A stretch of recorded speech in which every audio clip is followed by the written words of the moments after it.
Welcome to the Fluency podcast. I'm Hadar, and this is episode number 31. And today we're going to talk about how to keep your English practice routine when you are in quarantine. And that's a rhyme.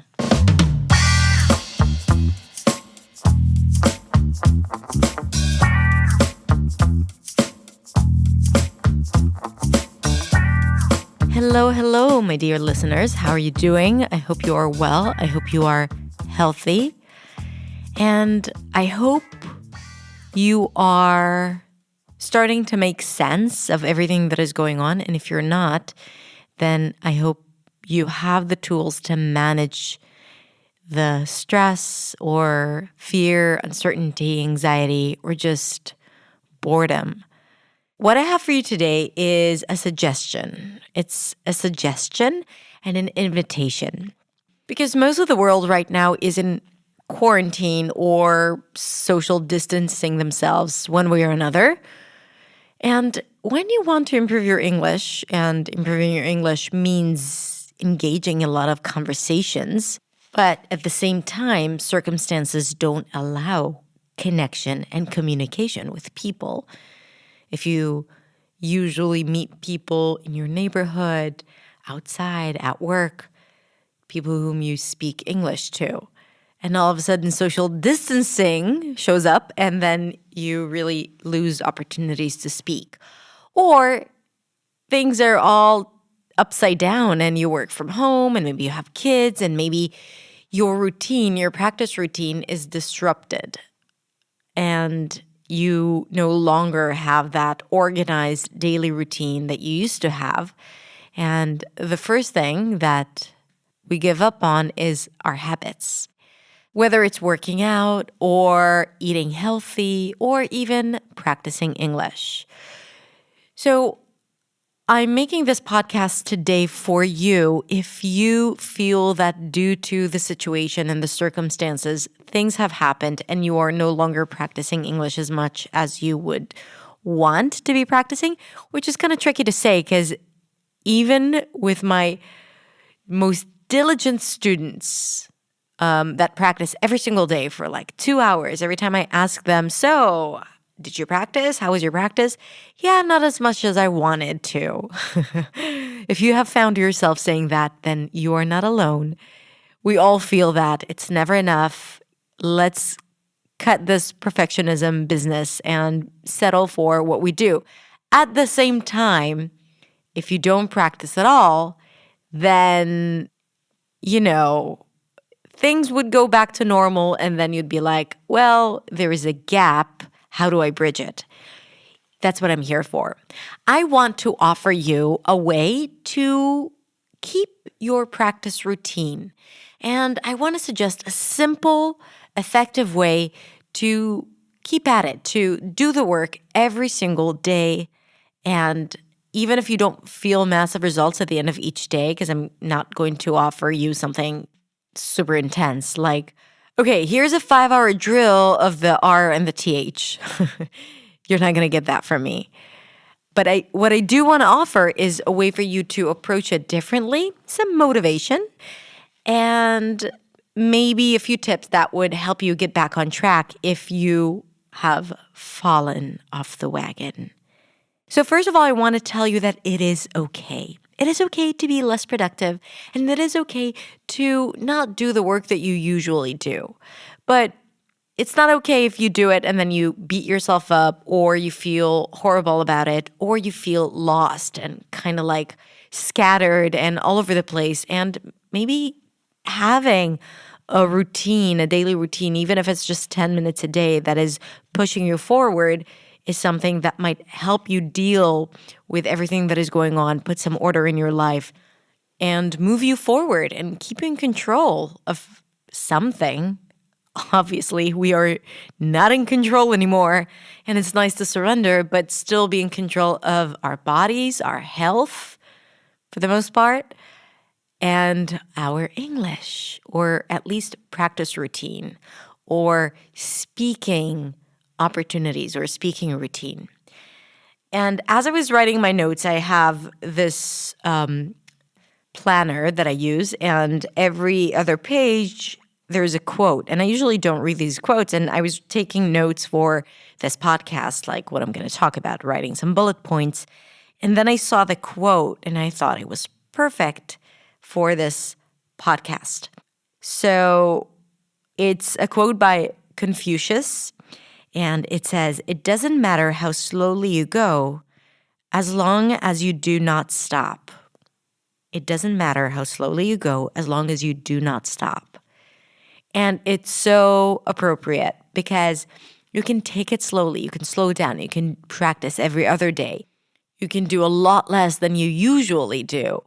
But if you want to improve and if English is one of your goals, then you need to actively and intentionally practice. And yes, so it doesn't matter if you slow down and if you no longer take those conversation classes that you used to take, but do something, okay? As long as you do not stop. Thank you, Confucius. Now, let's talk about the things that you can do in order to keep your practice routine during this social distancing period.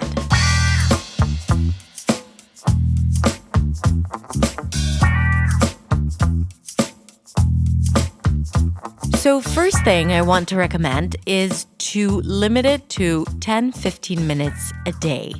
That's not a lot, but it will get you going. It will get you into the habit of doing it every single day.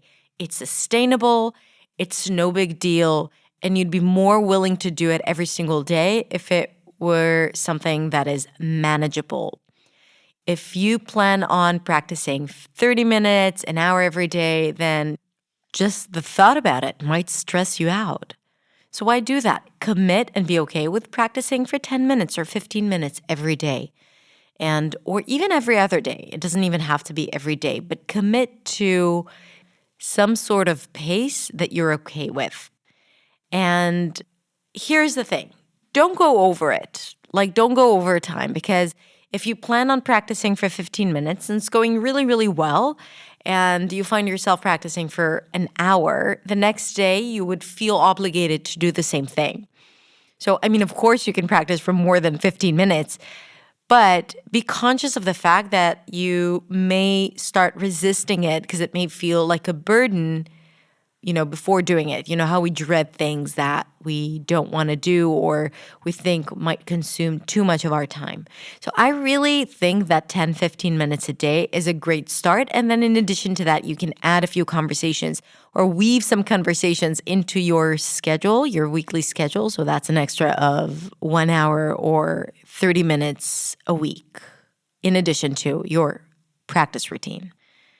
And know what you're about to do. So I highly recommend preparing the day before. So spending 5 minutes before you go to bed, just writing down a few things that you're going to practice the next day. Why? Because it makes sitting down and practicing a lot easier. Because you know what you need to do. You don't need to look for it. You don't need to think about what to do. And it's kind of like one less decision before actually sitting down doing the work.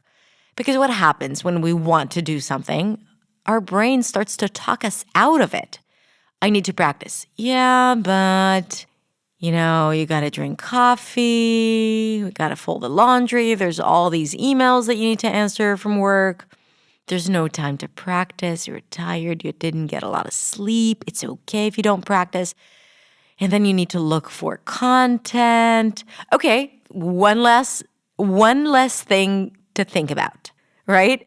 Like if you help yourself, you prepare it, you put it on the table, it's ready for you to get started, put it on the table. Like who is learning with notebooks anymore? Put it on your desktop, open it, open the folder, open your notes, and be prepared for doing the work. And I am talking about preparing the night before. And yes, I think that practicing or working on your practice routine first thing in the morning is really the best way to start your day and to make sure that you're doing it.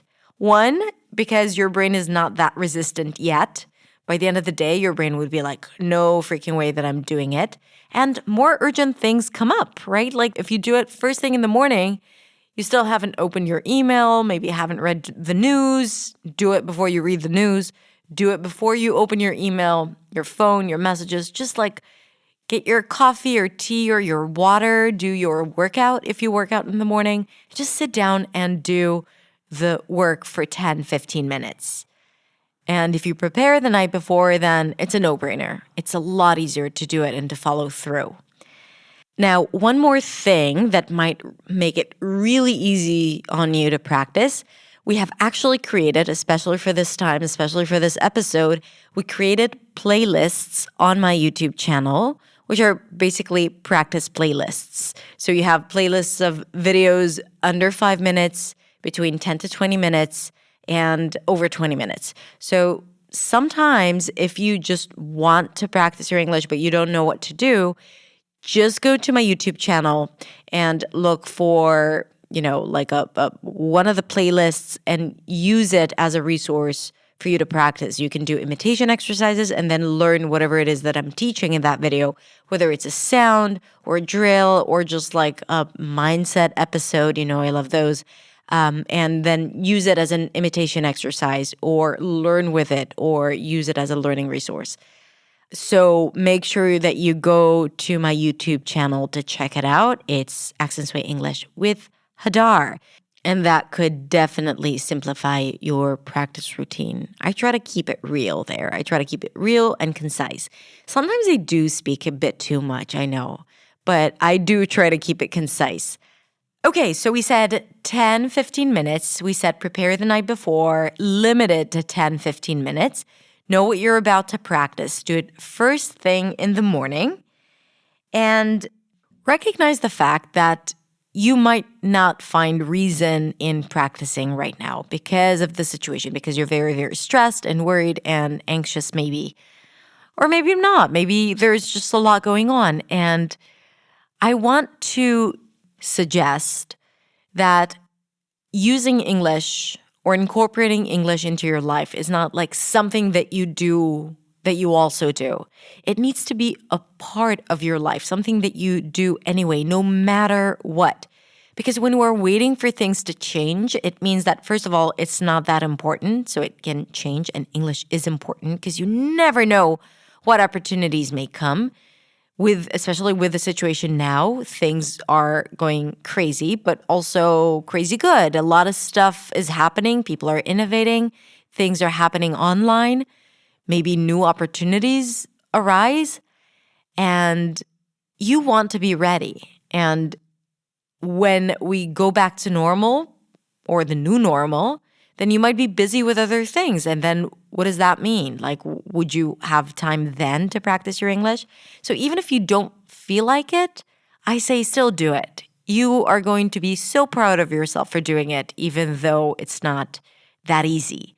And when you keep on waiting for something to change or something to happen in order to do it, then it just really never happens eventually. It just doesn't happen. So make it happen. Start today. Start right now. And listening to this podcast, I said that before, is not considered practice. It's a conversation with me. But it's not your active practice. Active, intentional practice. That's what we're looking for. And if you are missing or lacking actual conversation, and then you can say, hey, Hadar, I don't go to work anymore. I don't have my coffee talk in the morning. There's nothing I can do about it. It's the situation. Then I will say in response, hey, there's this thing called the internet. And on the internet, you'll be surprised, you'll find a lot of similar people in the same situation as you who are looking to improve their English and practice conversation. And here's an opportunity to meet with them. Now, yeah, I know it's not that easy to find conversation partners or something that is worth your while and your time. So I do have a few solutions for you. First of all, join the Fluency community on Facebook.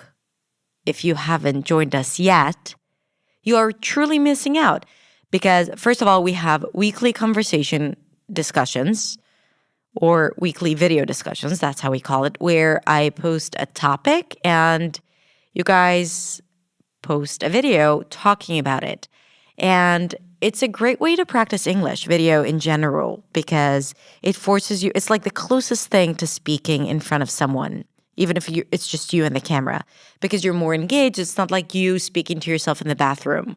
It's you speaking, knowing that someone there is listening or will listen or will observe you, and it gets us to behave a little differently. I'm a huge fan of practicing through videos, like using videos to practice and improve your English. And I've seen the results. Like, I know my people in the community, and like there are people who have gone through such massive change from the first day that they joined and today, simply by making videos and interacting with people. And recently we also created the speaking club. And I'm saying we, but it's actually Vika, who is our community manager and content manager, and she's amazing, and that's her passion project. And it was so nice to see how it all formed up.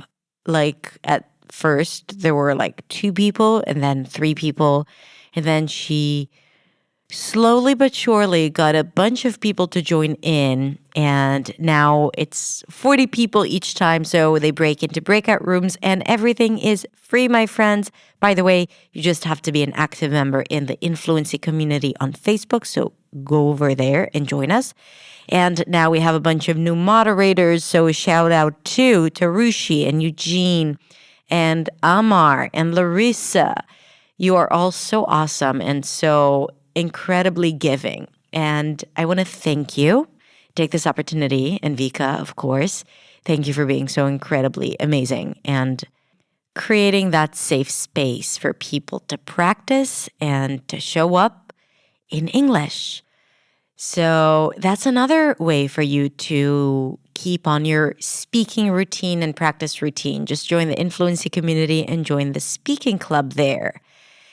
And of course, you have like paid options. You have different teachers. I have a bunch of coaches and teachers who can help you out with it. You have italki, where you can find conversation partners and teachers for reasonable prices. So that's another thing that you can consider. But I really think that there's so much out there for free now, especially these times, because these are unusual times where for some people it might be financially challenging to make that investment. But at the same time, there's more free content out there and more opportunities to speak in more conversation groups than there ever has been before. So just look it up and be a part of the party, the online English party. Yay! Okay, before we wrap up, I want to remind you of a previous episode of mine called The Compound Effect, how small, smart decisions make a huge difference. And in that episode, I talked about a book that I've recently read that is called The Compound Effect, and how the decisions that we make, even if we don't feel that they lead into any difference, immediate difference, like we don't see any impact or any immediate impact, but we do see the results big time in the long run. And it talks about making decisions like, okay, if I practice every single day, I will not feel the difference, like tomorrow, but a year from today, I would be at a totally different place. But at the same time, making a decision of not doing something will also lead to negative results, right? And that's what we don't want. We want to make smart decisions, and the smart decision is to keep on your practice routine. Okay, so that's it. I want to talk to you. And it's hard when it's just me and the microphone and you're listening to this somewhere around the world at a time that was not when I'm speaking. So in order for us to keep that fake conversation going, I'm inviting you to come on over to hadar.accentsway on Instagram and send me a DM or write a comment on the post about this episode and tell me what are you doing to keep your practice routine, to keep on putting in the work to improve in English. And when you hear that episode, I'm just letting you know that it's going to be a day after my birthday. This episode is supposed to be released on April 16th, and my birthday is on April 15th. And if you're listening to this not on April 16th, then forget about it. Don't do anything. It's pointless. Just carry on with your life. And with that, we are going to wrap up. Thank you so much for being here. And tell your friends about this podcast. Share it with people that you know, with your students, your colleagues, your friends. You don't have to physically share it with them because you can't really hand over a podcast. And we are social distancing ourselves, so we can just tell them about it. Okay, that would be great too. I would highly appreciate it. And of course, rate and review the podcast if you're listening to this on iTunes. And if you haven't subscribed yet, I'm telling you so many things to do. But if you haven't subscribed yet, then be sure to subscribe so you get the notifications when I release a new podcast episode. Podcast, it's a good word to practice pronunciation with. As in father, and then as in cat, podcast. Okay, and that's a wrap. See you next time.